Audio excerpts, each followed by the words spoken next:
from Jangpat from Dubai, and from the Staniman from Iran. And we have a very, very special guest here today that is joining us as the moderator. So please welcome Dora! Thank you so much for joining us. And yeah, please enjoy the panel about education technology. Okay, wow, yay. Okay, so what we're here to talk about today, and we actually had a mini panel already out at the coffee center outside. So we're talking about learning through playing. Because I think a lot of the times when people think about education technology, you're only thinking about like, okay, how is it that we can give more knowledge, you know, upgrade our textbooks, make everything e-textbook rather than what these three have been doing very, very well, which is teaching kids, engaging kids through playing. So I think the audience has already gotten a feel of what it is that you guys are doing through your pitches. But I'd like to ask like the first question regarding like what was your motivation to kind of like get you all into, you know, creating educational toys for kids? Yeah, so the motivation is for me. So when I was a high school student, I don't know what I can do in the future, like when I will be in the university. So I think that graphic design gonna be game programming is gonna be some graphic design. So I thought, okay, I apply to IT. I become me now. So I'm lucky because after that I found a passion about IT. But most of us don't feel that, right? So with interaction, we actually know what we can do and what we really love, we're really passionate about. With interaction and create a new things in the field, you know, and after that, we can choose what we really love and suitable for the future. So I think it's very important. So that's why I started to do STEM, because I think it's valuable for society and for the children. Okay, so like that's also trying to give the passion that you got to like other kids through playing, right? Yes. Okay. Yeah, that's awesome. Okay, Sham. It's a kind of similar story actually. Myself and my co-founder Abdussamad, you know, when we were in school, you know, we used to break toys and get the components inside from the toys, and used to, you know, collect real junk like, you know, cardboard pieces and, you know, put together and build different stuffs. You know, I still remember when we were in 8th standard and we went for a science exhibition. You know, we built a robot model and, you know, which was totally built out of junk.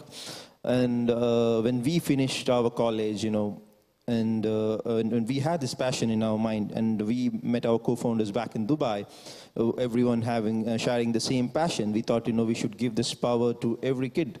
You know, he should have this flexibility of, you know, inventing, you know, anything he wants from things around them. So that's why, you know, we put together the toolkit and, you know, started sharing with the small batch of students, and the students actually amazingly liked it because they saw, you know, they had a feeling like, you know, robotics is something tough, you know, which is not easy, but when they get to see things around them like water bottles and cardboards moving, you know, they said, wow, amazing, this is not that tough, you know, this is robotics, so even I can do this, you know, that's how it all started. Okay, that's, and just I wanted to ask, because I mean, there's a similarity with both of your products in terms of like, you know, you're getting them to create things from scratch. Like, was that also what for your motivation as well? Like, were you motivated to create things from scratch? That's why you kind of went in the same direction? Yeah, so I was talking about the name of the company a little bit because it has some story behind that. So the gas STEM is the garage of STEM. So I believe that most of entrepreneurs and innovators, they build their product in the garage. So we want to be a part of that journey. So I want to have everybody, every family have their garage of STEM, create what they love, and we just produce a tool and a method for them to do that. So that's what I'm meant to do. Like, I love to do that, and I create the tool for them. Okay. Yeah. Okay, that's very good. Sham looks a bit confused. Yeah, I got a bit confused about that question. Yeah. So like creating things from, because I think that's also with like my storybook as well, like creating engagement by getting kids to create something from nothing, right? Or getting parents to create something from nothing. Like, was that a motivation? Like, because you also created things from nothing? Yeah, actually, it's definitely a motivation, and one good thing about that is, rather than confining students, to build things, for example, if you get a Lego box, you get different components inside the box, and you build things using the components inside the box. But if you take our case, it's like giving them the flexibility to use anything around them. Not just which components which comes inside the box. Use anything around you, which keeps them flexible and open-minded. They start thinking outside the box. And that was one of the motivation, definitely. Yeah. I see. So I'm just going to jump back to Pantea regarding your motivation. I also want to ask another question because I think for you it's engagement of parents as well, right, in creating the product. Can you tell us a little bit about that? Exactly, yes. We were thinking that children are not choosing products for themselves. Actually, they are too young to choose to buy and get the target of advertisement. Who choose for them? Parents. And how we can involve parents to choose a storybook compared to, for example, a normal toy. We should involve them in creation of the book. When we involve them, they have the energy, they have the encouragement to bring them home, bring the toy or the book or anything educational home, ask the child to come and sit with her, engage with her and interact with her. So we think that if we want to touch the child's heart, we need to first touch the parent's heart and start from parents. So it is the motivation. If we want to impact society, we need to start with families. We need to start with parents and then we can impact children. Okay. And we didn't talk about this during our little prep talk, but I guess what do you see what do you see is the importance of parents in the whole learning process of students? Because I think what we see a lot in every part of society right now is parents often think it's the job of the school to be the people who are educating the kids, but I'm guessing for all of your products, there has to be aspects that parents are also part of the working process, I guess, of teaching the kids. So I mean, how do you see parents in the ecosystem of learning? As I said in my presentation, the 90% of brain actually developed by age of 5, but children do not go to schools before age 5. So what should we do? We cannot have one teacher for each child in the home. The only teacher they have from day one of their life is parents. If we empower parents as a teacher of their children, we can have an educated society from day one of children's life. Okay, and then for... Yeah, definitely, the parents play a super important role, in bringing, in creating in our case, the inventor side of a kid's journey. So, for example, but I see that the trend is changing, definitely. In Dubai, in those regions, actually, I see that parents are seriously, involved in kids' learning process. They know that importance of, STEM or STEAM education because, like I said in my presentation, 75% of the future job actually requires STEAM skills, STEM or STEM skills, basically. So it's always good to start from the very early age. If we could trigger, the interest among the student, to learn science or, to learn about problem solving, it would be great. And the parents definitely think, it's a school's job, but I think it's the overall, awareness program which needs to be done to, educate parents as well the importance of, STEM or STEAM education so that, they also be, be part of the whole, the learning process. So I think the parents love kids. So every mom loves kids. So the problem they don't teach the kids because they don't think that they can teach, and they don't have time for that because I think they are busy. So things like what we are doing, we just create a tour, and I think that the kids have to study themselves after some instruction. So because all the parents are very busy, they go to work, they get home, and then they don't have much time. So the things everything should be ready for the kids. They get the toys, they can do themselves, they can create what they want. And after that, the parents see the power of the creation. And then they can involve, they can teach the kids more. So I think if we started from the parents, it's very hard because now they get acquainted with traditional behavior. So why don't we give them the tool? And after that, the kids can show the creation. And from school to parents, it's going to be easier. So we have with the kid and the school, and also after that, the parents gradually feel that, okay, I can do something for my kid. Yeah, so I think so. Okay, so I think you touch upon an interesting part there when you say like there should be, you know, tools or instructions that are already set out for the kids. Another question that I have is, do you think there are better ways that we can actually help facilitate, other than, you know, giving them instructions, like as teachers or as parents, like how is it that we can help better facilitate their learning? Even though like learning through playing, they already get a lot, right? But is there a way to like even like exponentially grow that? So to me, like, to me, like, I think the kids can do some basic thing first, so they inspire to do more. So I think after that, they have inspiration to study more, and that is that's the place that school and parents have to involve. So they have the kids, motivate the kids, and also they can teach the kids to create more awesome thing. So. The things like we also have to have some tools from school to moderate that easily, and I think it's very important that even the kids can do themselves, but with the help they can do more awesome, and they can show with the others. So that's going to be the inspiration of endless creativity. I think so.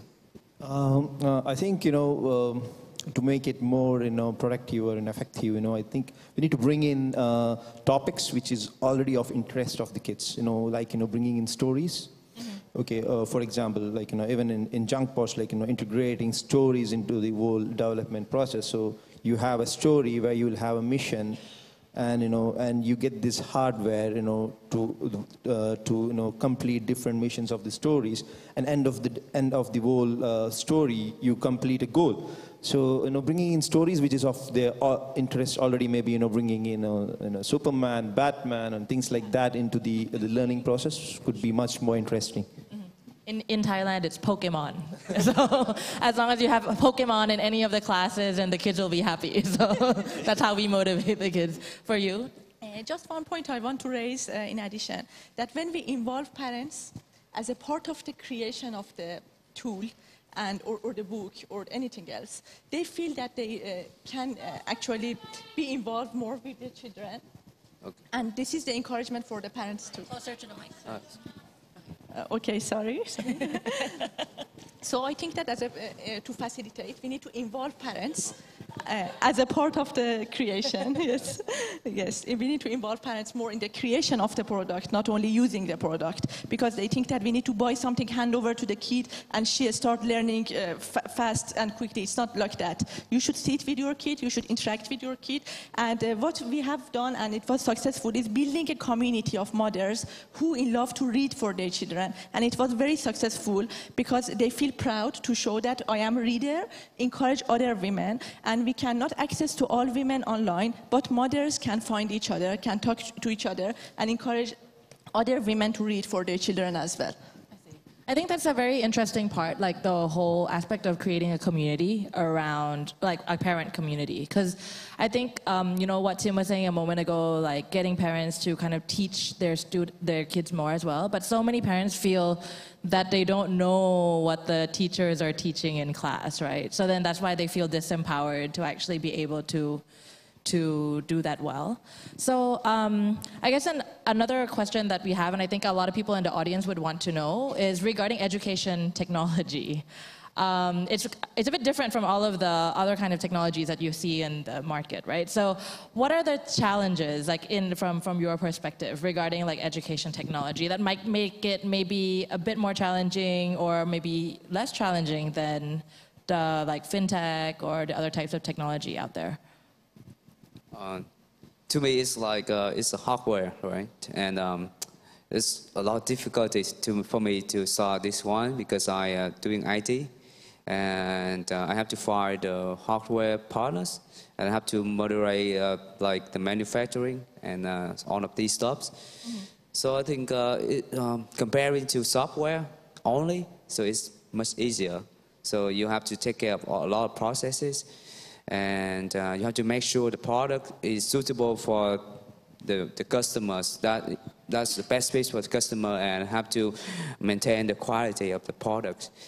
So it's all have to gather the knowledge and in multiple fields. So I think it's the hardest one, because I'm IT guy. So when I do the software, so after software, you just maintain the software, and then everything will go. You can roll up the user, but everything else you don't worry about. You worry about scale up, how you can scale faster than the other. But for the hardware, when you scale, it requires you a lot of products and a lot of costs for that. And if you don't do it pretty well, the process is not pretty well, the fee gonna be high, and maybe it's hard for you to scale. So I think about scaling, comparing hardware to software. Sham, you're also hardware. Yeah, hardware is definitely hard. I agree on that.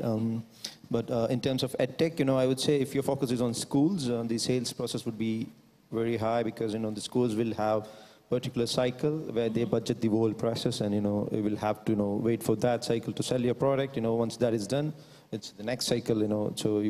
So the sales cycle will be long if your target is schools. And one other thing is to launch a subscription model. I think it's good to always have a subscription model.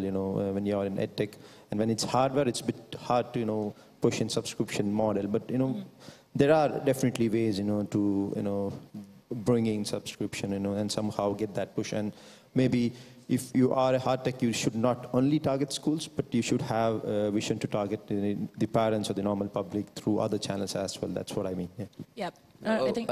I want to add to his opinion, because now I see some startup doing some subscription for same kit.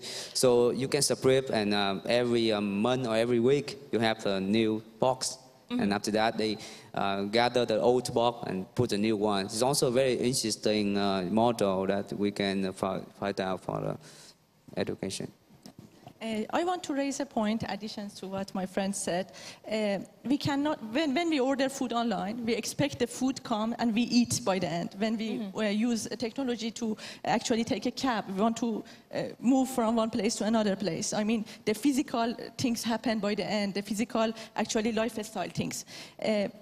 What we need to do is use technology in education as a back-end part, and let people live in the way they are living.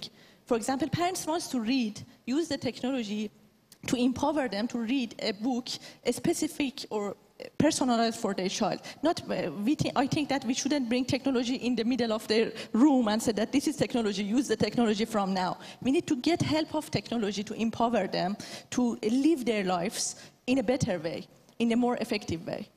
I see. I think building upon what you initially mentioned as well, I think one interesting part regarding education technology is also you don't see the outcome, right? Because when you said when you order food, then the food arrives at your condo in half an hour. But with education technology, it's like you buy it today, and possibly at the end of the year, you still don't know, if the kid was smarter because of our product, or if it was something that they were doing in school. So I think for anybody out there, if you're interested in education technology, don't forget to take that into consideration in trying to figure out which part it is that's actually, that Gara STEM, that My Storybook, that Junkbot Robotics is having an impact on the kids. So, and also the timeline, right? If we're talking about going into schools, you're shaking your head I totally agree. For one deal, we have to support the partners about events, and have to meet many times to get one deal. But after that, everything is okay, because we want to make sure that the partners can do it very well. But it also affects to business side. If we think that for one deal, B2B take a lot of efforts like that. So it's hard to scale. So it's also, I totally agree. And it's count by years. If you want to see the impact to one generation, it's years. It's not like 1 minute, 2 months. No, it's years. So I totally agree about that.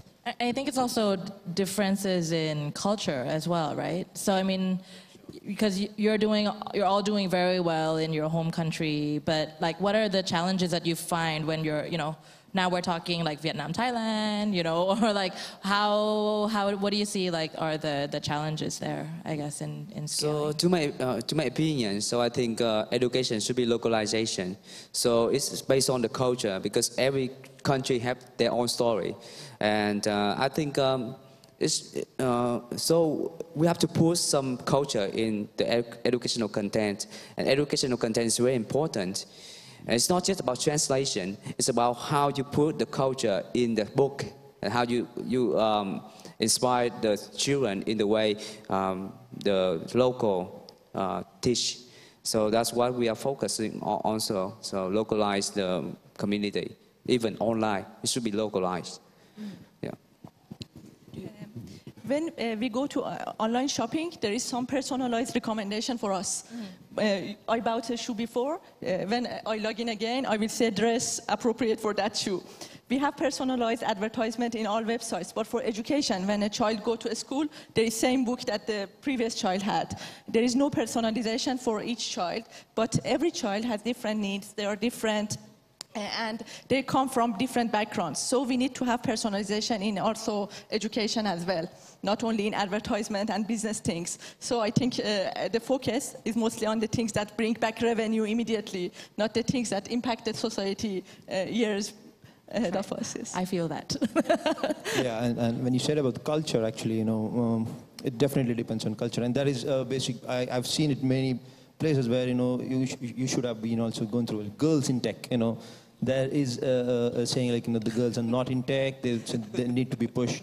So I would like to share one of the stories, actually. One thing happened with us, like a year back when we went to a girls' school. We had around, 30 students, sitting. We asked them who is interested in robotics. Like, no one. Who is interested in science? Like, one hand. Who is interested in design? Like, okay, five hands, like, So, and then we had a session, like, where they converted their shoes into robots. They converted shoe boxes into robots and things around them into robots, and they were all super excited. So it's not that they're not interested, they are interested, but we need to show them how they can play around. Like, we should be able to provide them with tools which will actually help them, change their perception. So if we are able to do that, among the students, among the parents as well, like, okay, this is something you should push, I think definitely that would be a change. Like the moment you said like girls in tech, like in my head, that's like, yes, that's like correct. Like in Thailand, I think in a lot of Asian countries as well, like the perception is like, okay, so if you're a girl, you'll go into like the faculty of accountancy. If you're a guy, then you're gonna go into engineering.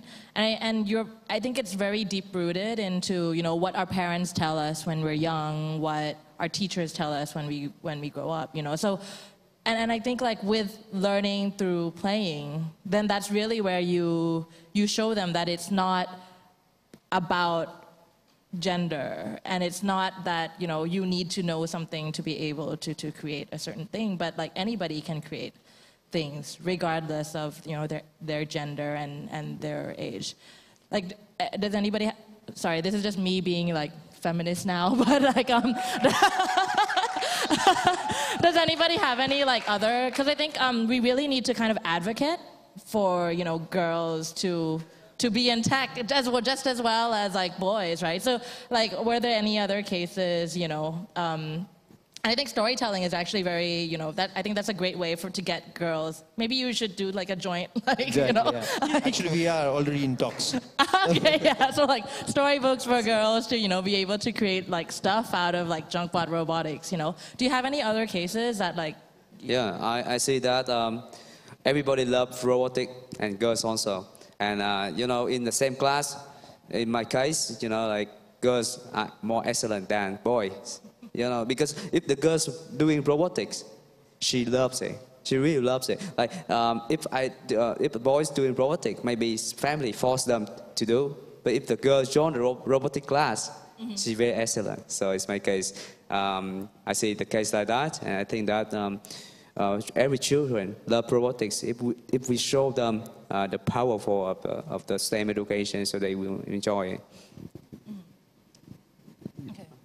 So I guess another question is, it'll be a bit, I think, a bit different for everybody. Like regarding STEM education, I think that's one word that's quite, you know, it's coming quite a lot right now. Like people are always like STEM education, right? How do you see, like, what's the importance of that, like, in the long run for, you know, education in general, or the way kids think, or not even kids, adults as well, I guess. So I think it's important because, like, for the long run, you mean like for the people or for the educational? I guess for both, right? Because I mean, it's like even though it's STEM education, but in reality, it's like the thinking process of human beings in general. Yeah, I think it's very important because, like, when you are young, it's a good time for you to study. And when you get older, maybe it's hard for you to get more new things. So, like, kids now they study, and when you grow up, you will image what you are studying, and you have increase your creativity. So that's what is it about. So it should be from very young, and then when you grow up, you can build more things, and it have a long impact when you grow up. So I think it's definitely impactful. Yeah, like I said in my presentation, like 75% of the future job require STEM or STEAM skills. So it's super important, we need to push STEM or STEAM education among the students so that they gear up for the future skills, in a world where we are living, where AI and all the new technologies coming in are taking over. So we need to have very skilled force in the future, and so it's very important, so we need to push it from a very early age. Okay. So just for the audience, like STEM is science, tech, engineering, and math, because it's actually a education jargon, right? So I've just noticed that the time is up, but if it would be possible, just a little something for the audience to make them remember that ed tech is just as important as any of the other techs for society.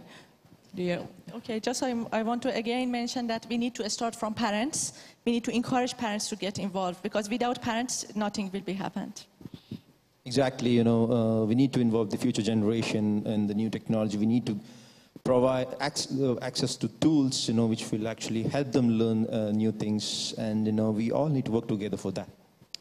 So we need to encourage the children to create new things, and we have to create the new generation of creators, because our children were doing that. Sorry. Yeah. Okay, so that's it for this education technology panel. Thank you very much to all of the panelists. Thank you. ขอบคุณค่ะ